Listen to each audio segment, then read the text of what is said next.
Assalamualaikum warahmatullahi wabarakatuh. Kami dari kelompok 3 akan mempresentasikan materi tentang kemitraan, pembentukan, operasi, dan perubahan kepentingan kepemilikan. Selanjutnya yaitu nama anggota kelompok dari kelompok 3. Yang pertama yaitu saya, Jelita Dwi Anggraini dengan akhir NPM 050. Kemudian Marcella Rosari dengan akhir NPM 056. Kemudian Putri Pemina Wijayanti dengan akhir NPM 058 dan Istifarin dengan akhir NPM 075. Nah, yang pertama yaitu sifat kemitraan. Kemitraan itu memungkinkan dua orang atau lebih untuk berbagi resiko dan imbalan bisnis. Nah, para mitra dapat menyumbangkan keahlian dan modal mereka, baik aset real maupun aset finansial untuk usaha patungan tersebut. Selanjutnya yaitu karakteristik kemitraan. Nah, kemitraan didefinisikan dalam pasal 101 dalam kurung 6 UPA sebagai suatu asosiasi yang terdiri dari dua orang atau lebih untuk menjalankan bisnis sebagai pemilik bersama demi keuntungan. Satu operasi bisnis kemitraan seringkali berjalan lancar ketika ada mitra baru yang diterima atau mitra lama mengundurkan diri. Nah, berdasarkan konsep hukum keagenan bersama, setiap mitra merupakan agen untuk semua kegiatan persekutuan dengan wewenang untuk mengikat semua mitra lainnya melalui tindakannya atas nama persekutuan. Implikasi dari keagenan bersama ini sangat signifikan jika dikaitkan dengan fitur tanggung jawab tak terbatas dalam persekutuan. Selanjutnya yaitu anggaran dasar kemitraan. Nah, kemitraan itu dapat dibentuk melalui kesepakatan lisan sederhana antara dua orang atau lebih untuk menjalankan bisnis demi keuntungan. Nah, meskipun kesepakatan lisan mungkin sah dan mengikat, perjanjian kemitraan tertulis merupakan praktik bisnis yang baik. Perjanjian tersebut harus mencantumkan yang pertama yaitu jenis produk dan layanan yang akan diberikan dan rincian lain dari bisnis tersebut. Yang kedua yaitu hak dan tanggung jawab masing-masing sekutu dalam menjalankan usahanya. Yang ketiga yaitu investasi awal masing-masing mitra termasuk nilai yang ditetapkan pada aset non-tunai investasi. Yang keempat yaitu kondisi investasi tambahan. Yang kelima, ketentuan penarikan aset. Yang keenam, rumus pembagian keuntungan dan kerugian. Dan yang terakhir yaitu tata cara pembubaran persekutuan.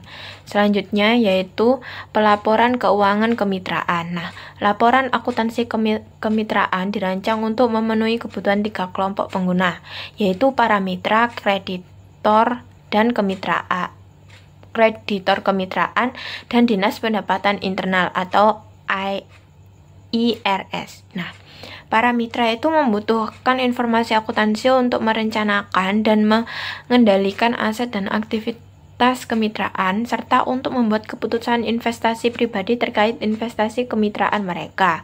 Jika tidak ada perjanjian yang menyatakan sebaliknya, setiap mitra memiliki akses ke pembukuan kemitraan setiap saat.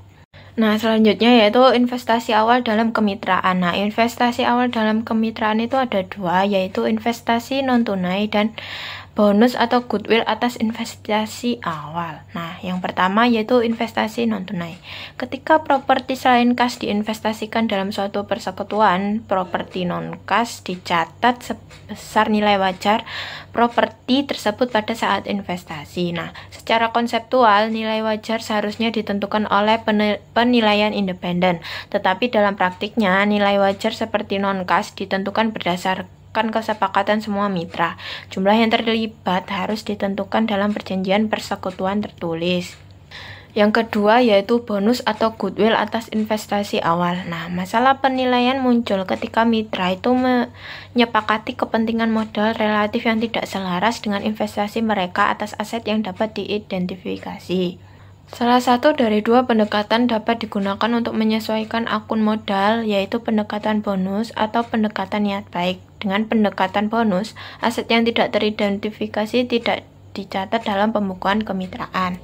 Selanjutnya yaitu investasi dan penarikan tambahan. Terdapat dua, yaitu yang pertama gambaran dan yang kedua yaitu pinjaman dan uang muka. Investasi dan penarikan tambahan ini tuh perjanjian kemitraan harus menetapkan pedoman untuk investasi tambahan dan penarikan yang dilakukan setelah operasi kemitraan dimulai. Investasi tambahan dikreditkan ke rekening modal mitra yang berinvestasi pada nilai wajar pada saat investasi. Yang pertama yaitu gambar. Keuntungan kemitraan merupakan imbalan bisnis bagi para mitra, sehingga mitra tidak memiliki pendapatan bersih seperti karyawan bisnis kemitraan. Sebaliknya, mitra aktif biasanya menarik sejumlah uang secara berkala setiap minggu atau bulan untuk mengantisipasi bagian mereka dari keuntungan kemitraan. Nah, penarikan seperti itu disebut penarikan, tunjangan penarikan, atau terkadang tunjangan gaji. Nah, akun penarikan menyediakan catatan penarikan masing-masing mitra selama periode akuntansi. Catatan ini dapat dibandingkan dengan penarikan yang diizinkan dalam perjanjian kemitraan untuk menetapkan pengendalian akuntansi atas penarikan yang berlebihan. Saldo penarikan juga merupakan faktor dalam banyak perjanjian bagi hasil dan rugi. Terlepas dari sebutan yang diberikan untuk penarikan rutin oleh mitra, penarikan tersebut merupakan divestasi yang pada dasarnya itu sama sifatnya dengan penarikan dalam jumlah besar dan tidak teratur. Akun penarikan ditutup ke akun modal sebelum neraca kemitraan disusun. Selanjutnya yaitu pinjaman dan uang muka. Seorang mitra dapat memberikan pinjaman pribadi kepada persekutuan. UPA pasal 401 D menetapkan bahwa seorang mitra yang dalam membantu persekutuan melakukan pembayaran atau uang muka melebihi jumlah modal yang telah disepakati untuk disumbangannya akan dibayar bunga sejak tanggal pembayaran atau uang muka tersebut. Pinjaman atau uang muka tersebut dan bunga akrual terkait dianggap sebagai liabilitas persekutuan. Demikian pula pinjaman dan uang muka persekutuan kepada mitra perorangan dianggap sebagai aset persekutuan. Hal-hal mengenai pinjaman dan uang muka kepada atau dari mitra harus dicakup dalam perjanjian persekutuan. Mengenai operasi kemitraan, dalam mengukur pendapatan persekutuan untuk suatu periode, pengeluaran harus diteliti untuk memastikan bahwa pengeluaran pribadi para mitra tidak termasuk dalam pengeluaran bisnis persekutuan. Jika pengeluaran pribadi seorang mitra dibayar dengan aset persekutuan, pembayaran tersebut dibebankan ke rekening penarikan atau modal mitra tersebut.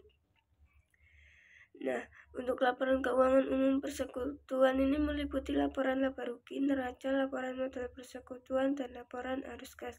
Laporan modal persekutuan bersifat khusus untuk bentuk organisasi persekutuan dan diilustrasikan di sini.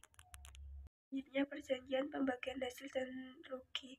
Jika suatu mitra mengelola kemitraan, perjanjian kemitraan dapat mengizinkan mitra tersebut tunjangan gaji yang sama dengan jumlah yang dapat ia peroleh dalam kesepakatan kerja alternatif sebelum sisa keuntungan dialokasikan. Demikian pula, jika satu mitra berinvestasi secara signifikan lebih banyak daripada yang lain dalam usaha kemitraan, perjanjian tersebut dapat memberikan tunjangan bunga atas investasi modal sebelum sisa keuntungan dibagi. Nah, seperti dalam kasus tunjangan gaji, tunjangan bunga adalah ketentuan perjanjian kemitraan dan tidak berpengaruh pada pengukuran pendapatan kemitraan, tetapi mempengaruhi berapa banyak pendapatan yang dapat dialokasikan untuk setiap mitra. Nah, ini ada 3 komponen. Yang pertama itu pertimbangan layanan dalam perjanjian bagi hasil dan kerugian. Sebagaimana disebutkan sebelumnya, seorang mitra yang mendedikasikan waktunya untuk bisnis kemitraan, sementara mitra lainnya bekerja di tempat lain, dapat menerima tunjangan gaji. Tunjangan gaji juga digunakan untuk mengkompensasi perbedaan nilai wajar talenta para mitra yang semuanya mendedikasikan waktunya untuk kemitraan. Variasi lain dalam perjanjian bagi hasil dan kerugian memberikan tunjangan gaji kepada mitra aktif dan bonus kepada mitra pengelola untuk mendorong maksimalisasi laba. Kemudian yang kedua, tunjangan gaji dalam perjanjian bagi hasil. menghitung pendapatan persekutuan setelah dikurangi tunjangan gaji adalah tepat ketika membandingkan kinerja bisnis persekutuan dengan bisnis serupa yang beroperasi di bawah bentuk organisasi korporasi. Pemegang saham yang mendedikasikan waktunya untuk urusan korporasi adalah karyawan dan gaji mereka dikurangkan dalam pengukuran laba bersih korporasi. Kegagalan menyesuaikan pendapatan persekutuan dengan tunjangan gaji dapat mengakibatkan perbandingan yang tidak akurat antara kinerja korporasi dengan kinerja persekutuan. Penyesuaian lain seperti untuk pajak penghasilan korporasi juga perlu dilakukan untuk perbandingan yang akurat. Perhitungan pendapatan kemitraan setelah dikurangi tunjangan gaji juga tepat dalam menilai keberhasilan suatu bisnis. Keberhasilan finansial suatu bisnis kemitraan terletak pada perolehan imbal hasil yang adil atas jasa yang diberikan oleh para mitra, atas modal yang diinvestasikan dalam bisnis, dan atas risiko yang diambil. Kemudian yang ketiga, modal sebagai faktor dalam perjanjian bagi hasil. Nah, kontribusi modal para mitra sering dipertimbangkan dalam perjanjian bagi hasil dan kerugian. Jika modal akan dipertimbangkan dalam pembagian pendapatan persekutuan, perjanjian bagi hasil harus spesifik mengenai konsep modal yang akan diterapkan. Misalnya, modal dapat merujuk pada saldo modal awal, saldo modal akhir, atau saldo modal rata-rata. Selain itu, terdapat beberapa interpretasi mengenai saldo modal rata-rata, dan saldo modal dapat ditentukan sebelum atau setelah akun penarikan ditutup pada akun modal para mitra. Selanjutnya, perubahan kepentingan kemitraan disosiasi. Nah, berdasarkan UPA pasal 601, seorang sekutu memiliki wewenang untuk memisahkan diri dari persekutuan kapan saja. Pemisahan diri adalah perubahan hubungan yang disebabkan oleh tidak lagi terikatnya seorang sekutu dalam menjalankan bisnis. Berdasarkan UPA, pemisahan diri sekutu selalu mengakibatkan pembelian saham milik sekutu yang dipisahkan atau pembubaran dan likuidasi bisnis. Nah, pemisahan ini tidak serta-merta mengakibatkan penghentian operasi persekutuan atau persekutuan sebagai entitas bisnis dan akuntansi yang terpisah. Pemisahan persekutuan berdasarkan UPA adalah perubahan dalam hubungan para mitra yang disebabkan oleh berhentinya salah satu mitra dalam menjalankan usaha, berbeda dengan likuidasi usaha. Yang pertama, ada pengalihan kepentingan kepada pihak ketiga, di mana persekutuan tidak bubar ketika seorang sekutu mengalihkan kepemilikannya dalam persekutuan kepada pihak ketiga, karena pengalihan tersebut tidak dengan sendirinya mengubah hubungan antara sekutu. Pengalihan tersebut hanya memberikan hak kepada penerima pengalihan untuk menerima kepemilikan sekutu yang mengalihkan atas laba persekutuan di masa depan dan atas aset persekutuan jika terjadi likuidasi. Kemudian yang kedua, penerimaan mitra baru. Seorang sekutu baru dapat diterima dengan persetujuan semua sekutu tetap dalam bisnis tersebut. Jika tidak ada perjanjian bagi hasil yang baru, semua keuntungan dan kerugian dalam persekutuan baru tersebut dibagi rata berdasarkan UPA. Seseorang dapat menjadi sekutu dalam persekutuan yang sudah ada dengan persetujuan semua sekutu tetap, dengan membeli hak kepemilikan dari satu atau lebih sekutu yang ada, atau dengan menginvestasikan uang satu sumber daya lainnya dalam persekutuan tersebut. Oke, jadi di sini kita akan membahas mengenai pembelian kepentingan dari mitra yang ada. Nah, jadi jika ada orang baru yang ingin masuk sebagai partner atau sekutu dalam sebuah perusahaan partnership, maka caranya bisa dengan membeli bagian kepemilikan langsung dari partner yang sudah ada. Tapi hal ini hanya bisa dilakukan kalau semua partner yang masih aktif itu setuju. Setelah itu, partnership yang lama dianggap selesai dan atau dissolve. Kemudian catatan keuangannya ditutup dan kemudian dibuat perjanjian partnership baru yang mengatur jalannya bisnis selanjutnya. Nah, singkatnya, orang baru bisa jadi partner dengan membeli hak milik partner lama, tapi itu berarti partnership lama itu bubar lalu dibuat perjanjian partnership yang baru. Nah, di sini ada dua cara partnership yang masuk. Yaitu yang pertama dari evaluasi dengan pendekatan goodwill. Nah, evaluasi artinya menilai ulang nilai aset atau modal yang sudah ada sebelum partner baru masuk. Nah, dalam pendekatan goodwill kita menganggap bahwa bisnis punya nilai lebih atau goodwill dibanding sekedar jumlah aset yang tercatat. Nah, goodwill ini muncul kalau partner baru harus membayar lebih besar dari nilai buku nilai buku aset atau modal yang ada. Kemudian selanjutnya yaitu non-revaluasi atau dengan pendekatan bonus. Nah, dalam pendekatan ini tidak ada penilaian ulang atau revaluasi aset maupun pencatatan goodwill. Nah, kalau ada selisih antara setoran partner baru dengan nilai modal yang seharusnya, selisih itu diperlakukan sebagai bonus. Bonus ini diberikan ke partner lama kalau partner baru membayar lebih banyak dari porsi modalnya, atau sebaliknya partner baru mendapat bonus kalau dia setor lebih sedikit dari porsi modalnya. Oke, nah kemudian yaitu berinvestasi dalam kemitraan yang sudah ada. Seorang partner baru bisa masuk ke dalam sebuah usaha bersama dengan cara menyetor uang, aset, atau membawa klien dan kemampuan yang bisa membantu keuntungan di masa depan. Nah, saat partner baru itu masuk, aset yang dimiliki partner lama bisa saja dinilai kembali atau tidak. Jika jumlah investasi partner baru menunjukkan bahwa usaha lama punya aset yang nilainya belum tercatat, maka penilaian ulang seluruh usaha perlu dilakukan. Namun, jika bagian modal yang diberikan ke partner baru lebih besar daripada uang atau aset yang ia setorkan, artinya partner baru membawa goodwill atau nilai tambah seperti reputasi atau relasi bisnis. Dalam hal ini, penilaian usaha baru tetap mengacu pada modal usaha lama. Nah, investasi kemitraan pada nilai buku. Di sini kita asumsikan bahwa Dre dan Boy masing-masing memiliki modal $40.000 dan berbagi keuntungan sama rata. Mereka setuju untuk mengajak Cray menjadi partner baru dengan menambahkan sepertiga bagian modal dan keuntungan di partnership baru Dre, Boy, dan Cray dengan investasi tunai sebesar $40.000. Karena investasi Cray sebesar $40.000 sama dengan sepertiga bagian modal total setelah dia masuk, maka $40.000 ditambah $40.000 ditambah $40.000 sama dengan $120.000. Jadi sepertiga sama dengan $40.000. Tidak perlu ada penilaian ulang atau revaluation. Pencatatan investasi Cray di buku partnership adalah kas atau aset bertambah $40.000 dan modal Cray ekuitas bertambah $40.000, yang menunjukkan bahwa Cray membayar $40.000 tunai untuk memperoleh sepertiga kepemilikan modal dan hak atas keuntungannya. Selanjutnya yaitu aset persekutuan yang dinilai kembali atau goodwill kepada mitra lama. Kita asumsikan Dre dan Boy masing-masing punya modal $40.000 dan berbagi keuntungan sama rata. Mereka setuju untuk mengajak Cray menjadi partner baru dengan mendapatkan sepertiga modal dan keuntungan dengan investasi tuna $50.000. Karena Cray mau membayar $50.000 untuk mendapatkan sepertiga kepemilikan dari total aset yang tercatat $80.000 ditambah investasinya sendiri $50.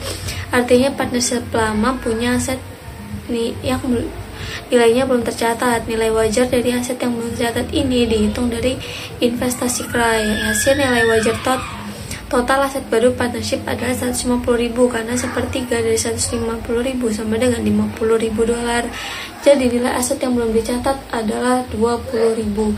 Itu selisih antara total nilai wajar $150.000 dikurangi aset tercatat $80.000 dan investasi baru $50.000. Kalau aset lama ini dinilai ulang pencatatannya yaitu goodwill plus aset $20.000, Dre modal tambah di ekuitas $10.000, Boy modal $10.000, yang mana ini menyesuaikan nilai aset lama berdasarkan investasi Cray. Dengan kemudian kas bertambah kas $50.000 dan Cray modal bertambah ekuitas $50.000, yang mana ini mencatat Cray untuk sepertiga modal dan keuntungan.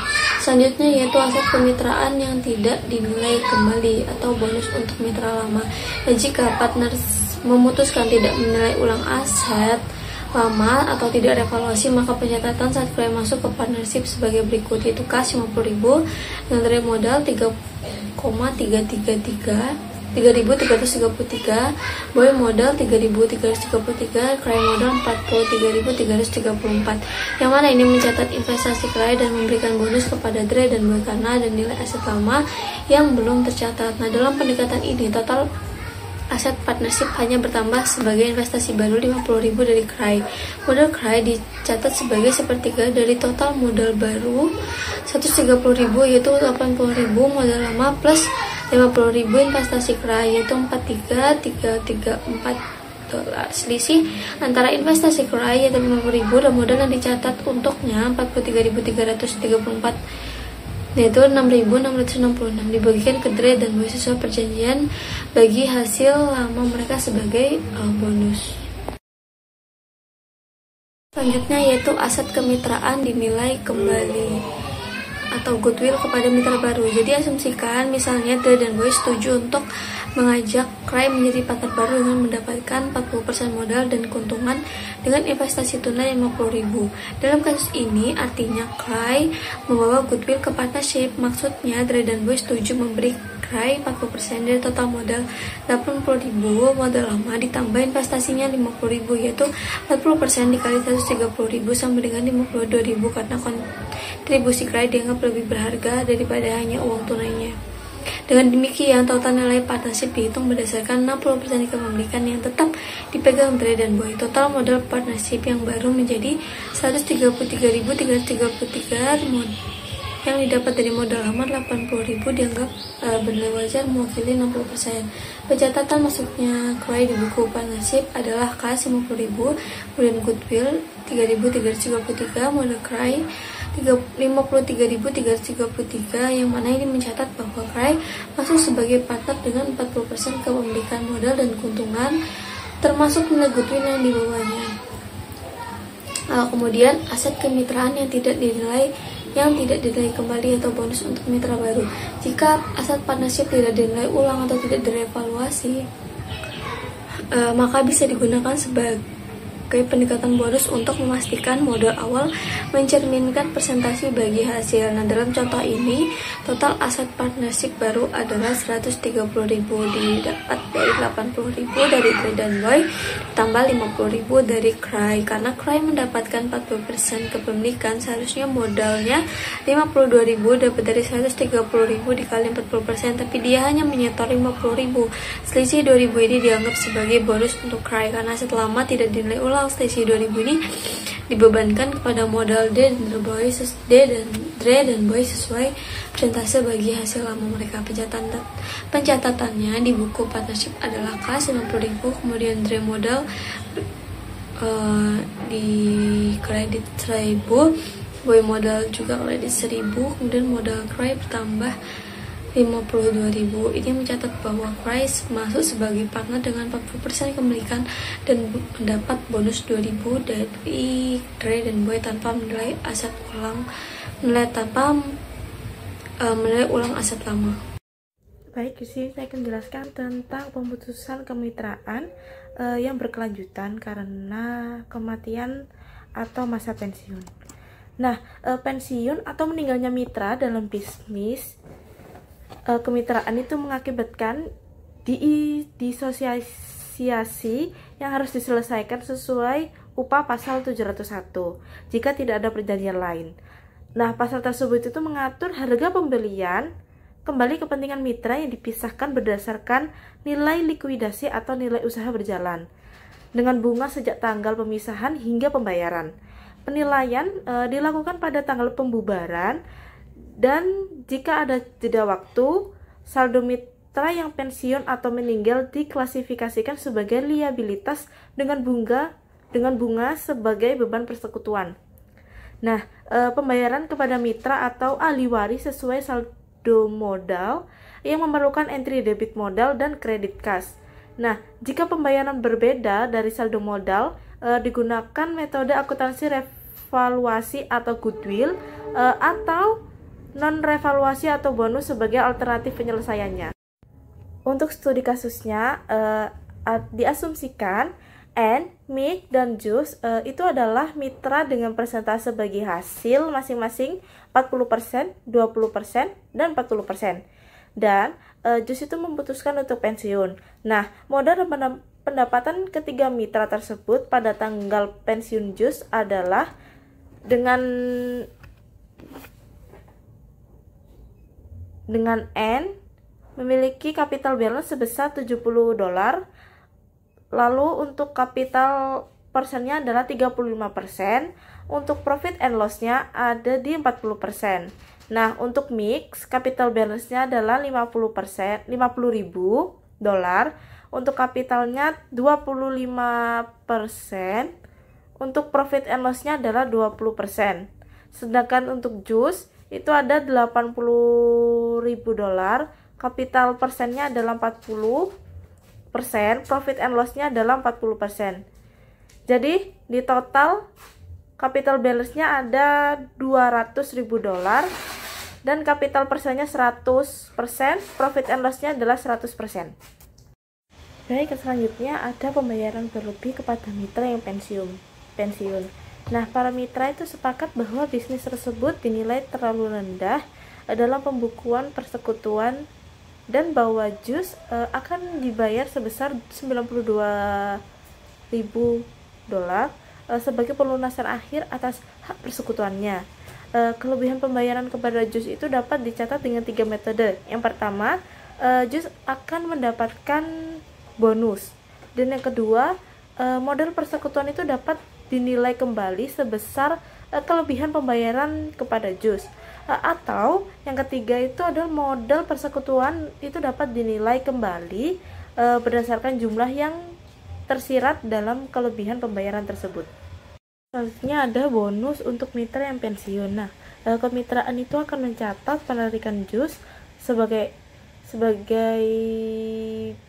prosedur bonus dengan transaksi JUS Capital debit 80.000, Capital An 8.000, Mic Capital itu sebesar 4.000 di saldo debit, dan kasnya di saldo kredit sebesar 92.000. Karena An dan Mic itu memberikan bonus sebesar $12.000 kepada JUS, jumlah tersebut itu akan mengurangi akun modal mereka dengan menggunakan rasio bagi hasil relatif 40/20. Nah, yang selanjutnya ada niat baik yang setara dengan pembayaran berlebih dicatat. Dengan metode kedua untuk mencatat penarikan JUS adalah dengan mencatat kelebihan uang tunai sebesar $12.000 yang dibayarkan kepada JUS atas saldo rekening modalnya sebagai goodwill. Dengan akun JUS Capital sebesar 80.000 di saldo debit dan goodwill 12.000 di saldo debit juga. Lalu untuk kas di kredit sebesar 92.000. Nah, dengan pendekatan ini net goodwill hanya dicatat sebesar jumlah yang dibayarkan oleh kemitraan yang berkelanjutan kepada JUS. Nah, pendekatan ini tuh hanya melakukan revaluasi atas bagian JUS dalam aset kemitraan. Dan juga pendekatan ini tuh tidak melakukan revaluasi atas kepentingan modal An dan Mic. Nah, selanjutnya ada penilaian kembali total modal kemitraan berdasarkan pembayaran berlebih. Nah, pendekatan ketiga untuk pencatat pensiun JUS adalah dengan menilai kembali total modal kemitraan berdasarkan pembayaran berlebih sebesar $12.000. Nah, dengan metode ini tuh total modal kemitraan itu dinilai sebagai goodwill, aset lain sebesar 30.000 di saldo debit, lalu N capital sebesar 12.000 di saldo kredit, lalu Mic Capital sebesar 6.000 di saldo kredit, dan juga JUS Capital sebesar 12.000 di saldo kredit. Nah, total undervaluasi kemitraan diukur berdasarkan jumlah yang tersirat dari kelebihan pembayaran. Nah, dalam hal ini itu dihitung sebesar $30.000 dengan membagi kelebihan pembayaran sebesar $12.000 dengan persentase bagi hasil JUS sebesar 40%. Nah, kemitraan itu tersebut akan mencatat pensiun JUS sebagai JUS Capital sebesar 90.000 di saldo debit, lalu cash sebesar 92.000 di saldo kredit. Nah, yang selanjutnya ada pembayaran kepada mitra yang pensiun kurang dari saldo modal. Nah, misalkan JUS itu dibayar sebesar $72.000 sebagai pelunasan akhir bunga modalnya. Nah, dalam kasus ini itu ketiga mitra mungkin telah sepakat bahwa nilai bisnis tersebut kurang dari nilai bukunya. Nah, aset yang dinilai terlalu tinggi itu akan dihapuskan. Nah, pembayaran pensiun kepada Jus sebesar $8.000 kurang dari saldo modal yang akhirnya menyiratkan bahwa modal kemitraan yang ada itu dinilai terlalu tinggi sebesar $20.000 dari $80.000 dikurangi $72.000 lalu dibagi dengan 40%. Nah, jika bukti yang tersedia mendukung implikasi ini, maka aset yang dinilai terlalu tinggi harus diidentifikasi dan diturunkan ke nilai wajarnya. Nah, kemitraan itu akan mencatat revaluasi dan pembayaran kepada Jus dengan akun kapital N sebesar $8.000 di saldo debit, lalu make capital sebesar $4.000 di saldo debit, lalu Jus capital $8.000 di saldo debit, lalu net asset $20.000 di saldo kredit, lalu Jus capital $72.000 di saldo debit, lalu yang terakhir ada cash sebesar $72.000 di saldo kredit. Nah, metode pencatatan penarikan Jus ini itu sesuai jika $70.000 itu dibayarkan kepada Jus yang merupakan hasil penilaian yang diukur dalam upah. Namun, metode ini tuh tidak sesuai jika $72.000 tersebut ditentukan berdasarkan kesepakatan para mitra sebelumnya tanpa memperhatikan total modal kemitraan pada saat penarikan. Nah, yang selanjutnya ada bonus untuk mitra yang berkelanjutan. Nah, jika bukti menunjukkan bahwa modal kemitraan dinilai secara wajar, maka kemitraan itu akan mencatat pensiunnya Jus itu berdasarkan prosedur bonus dengan transaksi akun Jus capital itu sebesar $80.000 di saldo debit, lalu N capital sebesar $5.333 di saldo kredit, lalu make capital sebesar $2.667.000 dicatat di saldo kredit, dan yang terakhir adalah kas sebesar $72.000 dicatat di saldo kredit. Nah, metode perekaman ini itu akan memberikan bonus bagi An dan Mix, karena bonus tersebut itu akan diukur berdasarkan kelebihan saldo modal Jus atau uang tunai yang dibayarkan oleh kemitraan untuk kepentingannya sebesar 40%. Baik, di sini saya akan menjelaskan tentang kemitraan terbatas. Nah, kemitraan terbatas itu adalah persekutuan komanditer, adalah jenis persekutuan khusus yang mengatasi tanggung jawab tak terbatas dalam persekutuan umum yang diatur oleh Undang-Undang Persekutuan Komanditer Seragam. Nah, persekutuan ini itu terdiri dari sekutu umum dengan tanggung jawab yang tak terbatas dan sekutu komanditer yang hanya bertanggung jawab sebatas investasi dan tidak terlibat dalam pengelolaan. Nah, sekutu komanditer yang ikut mengelola bisnis akan kehilangan statusnya dan menjadi sekutu umum. Nah, pembentukan persekutuan komanditer ini tuh lebih rumit. Karena memerlukan perjanjian tertulis yang ditandatangani oleh pengadilan. Lalu metode pencatatan penarikan modalnya itu harus sesuai dengan ketentuan hukum yang berlaku dan tidak semata berdasarkan kesepakatan mitra tanpa memperhatikan total modal kemitraan.